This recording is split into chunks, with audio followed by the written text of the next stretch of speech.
Every time a woman admits she's struggling with money, someone offers the same tired advice. Just budget better. It might be the most useless sentence in all of personal finance. I want to show you why that advice quietly keeps women stuck and what the real lever actually is, the one nobody seems to want women to pull. Start with what a budget actually is. A budget is a measurement tool. It tells you where your money went. It does not by itself create a single extra dollar. Telling a broke woman to budget better is like telling a hungry person to weigh themselves more often. The scale is accurate. It has never once put food on the plate.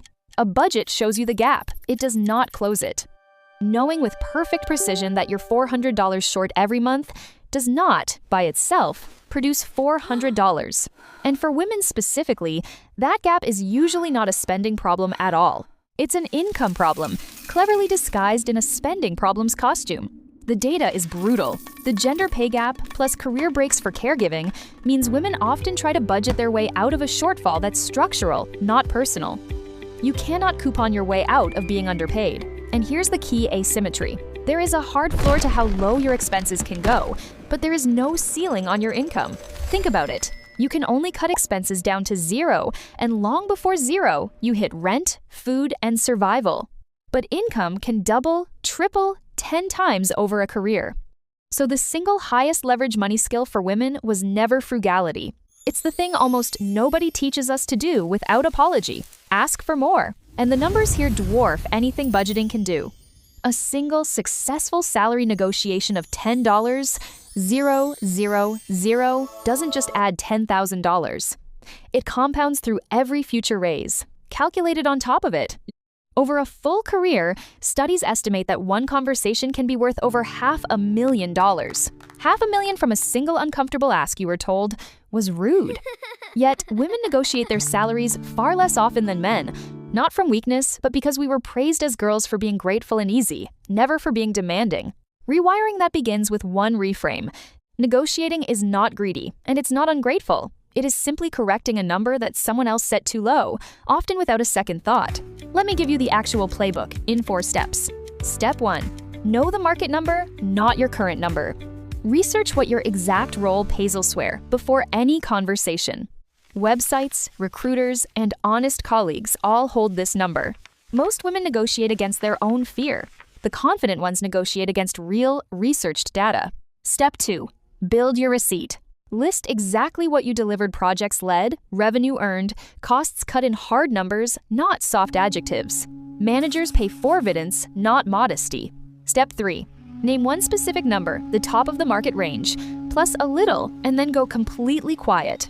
The silence after your ask is where the raise is actually won. Most women rush to fill that silence, and they negotiate against themselves. But of course, if that's too much, I understand. Don't. Let it be their turn to speak. Step 4. If the answer is no, you haven't lost anything. You've gained information, the ceiling here is fixed, and you've quietly started the clock on your exit. Because the fastest raise in the world is often a new job entirely. On average, people who switch employers gain around 15%, while those who stay put get roughly 3%. Loyalty is beautiful in relationships. In salaries, it is quietly, brutally expensive. The women who out-earn their peers are often just the ones willing to move. And negotiation isn't the only income lever. A side skill, a certification, a freelance stream, a promotion you actually asked for, each one raises the ceiling budgeting can never touch. Now, none of this means budgeting is worthless. Hear me clearly. Budgeting is the seatbelt of your financial life. But a seatbelt has never once moved the car forward. A seatbelt keeps a disaster from destroying you. That matters enormously. But if you want to actually go somewhere, you have to build the engine. And the engine is your earning power. So do both. Budget to protect yourself from disaster, keep the seatbelt on, but pour your real energy into the engine. Because that's the only thing that changes your destination. And watch for the guilt. When you start focusing on earning more, instead of spending less, a quiet voice will call you greedy. That voice was installed. Itis, not the truth. Wanting to be paid fairly for your work is not greed. It's math. And every dollar you earn above your needs becomes freedom, security, and choices your budget alone could never buy. So the next time someone tells you to just budget better, hear what they're really saying. Shrink your life to fit a number that someone else chose for you. Then choose the other path. Don't shrink to fit the number. Grow the number to fit the life you actually want. That's the money advice nobody profits from you knowing.